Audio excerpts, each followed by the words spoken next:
कैसे हैं आप लोग। आज का टॉपिक है electrophilic substitution reactions of phenol. Phenol के बारे में पढ़ना है आपको, उसका इलेक्ट्रोफिलिक सब्स्टिट्यूशन रिएक्शन। इलेक्ट्रोफाइल्स आप लोग जानते हैं जिन पर चार्ज पॉजिटिव होता है, फिनॉल्स पे इलेक्ट्रोफिलिक डिस्प्लेसमेंट रिएक्शन पढ़नी है, ठीक है ना। तो आप जानते हैं अगर फिनॉल को आप बनाएं, ये फिनॉल है, दिस इज फिनॉल।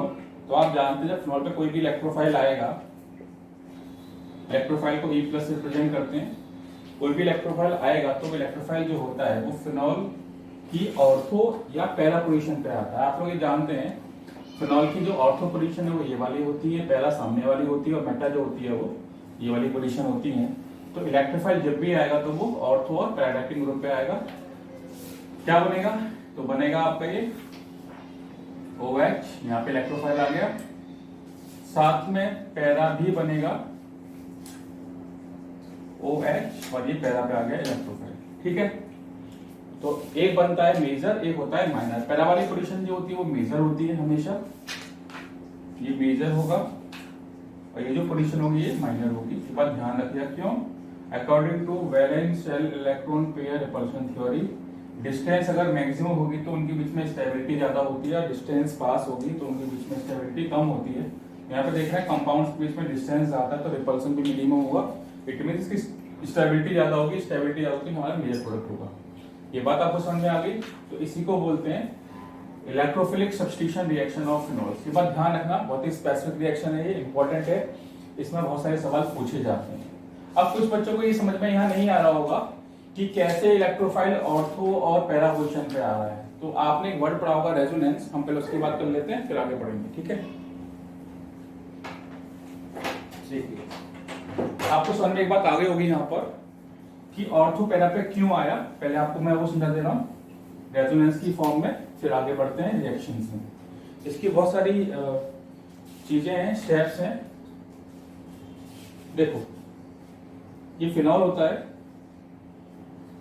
आप जानते हैं ऑक्सीजन पे लोन पेयर होगा, तो ड्यू टू रेजोनेंस ये लोन पेयर इस कार्बन पे आ गया और इस कार्बन पे फिर 5 बॉन्ड नहीं हो सकते, तो अपना एक पाई बॉन्ड ये ब्रेक कर देगा इस वाले कार्बन पर, तो इट विल फॉर्म, पढ़ी होगी इसकी मैकेनिज्म 11वीं क्लास की मैकेनिज्म में, ये ऐसे बन जाएगा, फिर डबल बॉन्ड OH, इस पे प्लस आ गया, इस पे नेगेटिव आया।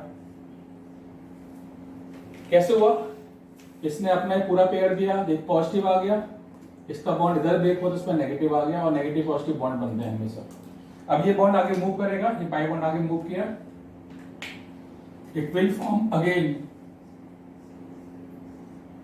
A negative charge on para position. ये बॉन्ड ब्रेक हो गया, ये बॉन्ड ब्रेक हो गया था, यहाँ पे अब नेगेटिव चार्ज आ गया, प्लस और नेगेटिव बॉन्ड बन गया, डबल बॉन्ड OH प्लस। ये दोबारा आगे मूव करेगा, इसके मूव करने से अब जो नेगेटिव चार्ज है ये डेवलप होगा ऑर्थो पोजीशन पर, दिस ऑर्थो पोजीशन, और नेगेटिव पॉजिटिव यहाँ बॉन्ड बन जाएगा OH प्लस, ठीक है सर। आगे देखें, ये जो पाई बॉन्ड है दोबारा ब्रेक होगा ऑक्सीजन पर ही, नेगेटिव पॉजिटिव 0 हो गया, और इस तरह से ये दोबारा से एक फिनॉल का बन जाएगा स्ट्रक्चर। तो आप देख पा रहे होंगे रेजोनेंस कैसे मालूम पड़ रही है। यहाँ जो पाई बॉन्ड की आपकी पोजीशन थी वो बिल्कुल चेंज है, पाई बॉन्ड रोटेट कर गया, इस रोटेशन को या पाई बॉन्ड को डिलोकलाइजेशन को हम लोग बोलते हैं रेजोनेंस, ठीक है। एक बात और देखें, जो नेगेटिव चार्ज डेवलप हो रहा है या तो वो हो रहा है ऑर्थो पोजीशन पे, या हो रहा है पैरा पोजीशन पे, या ऑर्थो पोजीशन पर। तो ऑब्वियस सी बात है, जो इलेक्ट्रोफाइल होते हैं वो इलेक्ट्रॉन डेफिशिएंट मॉलिक्यूल्स होते हैं, स्पीसीज होती हैं। इलेक्ट्रोफाइल इलेक्ट्रॉन डेफिशिएंट स्पीसीज होते हैं, मॉलिक्यूल्स होते हैं, उन्हें इलेक्ट्रॉन की रिक्वायरमेंट है, तो फिनॉल पे वो हमेशा उस पॉइंट पे आएंगे जहां पे इलेक्ट्रॉन डेंसिटी ज्यादा हो। तो आप देख पा रहे हैं फिनॉल रिंग में या बेंजीन रिंग में जो इलेक्ट्रॉन डेंसिटी डेवलप हो रही है या इलेक्ट्रॉन ज्यादा डेवलप हो रहे हैं वो ऑर्थो पोजीशन पे हो रहे हैं या फिर पैरा पोजीशन पे हो रहे हैं। आप देख सकते हैं, इसलिए इलेक्ट्रोफाइल जो होगा तो यहाँ पर आके अटैच होता है और H को डिस्प्लेस कर देता है अपनी रिएक्शन से। ये बात आपको आई होप समझ में आ गई, इसको कॉपी कर लीजिएगा।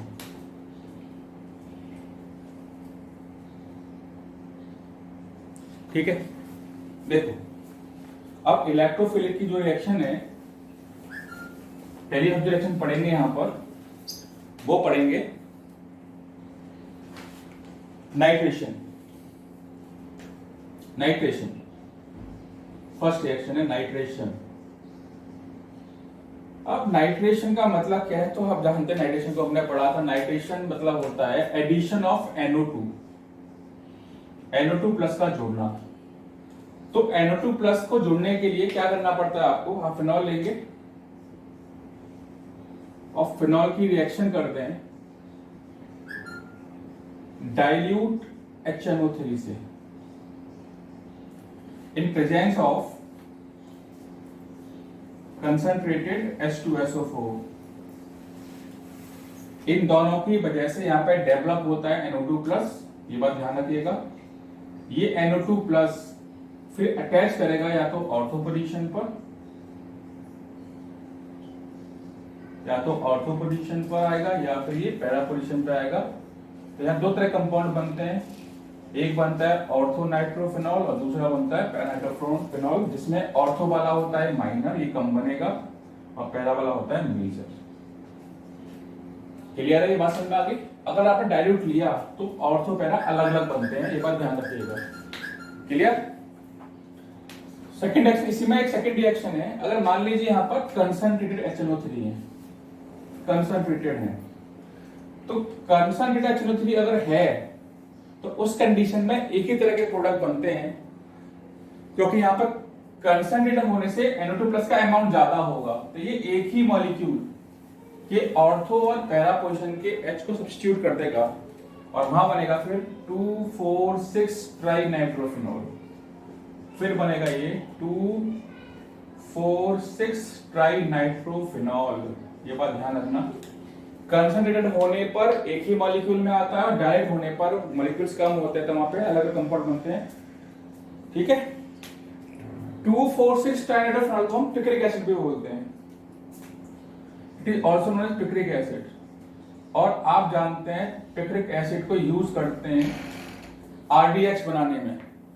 क्या बनाने में? RDX बनाने में इसका यूज करते हैं। अब कैसे बनता है आपका RDX वो देख लेते हैं, कैसे बनता है आपका RDX वो देख लो। क्या होता है RDX?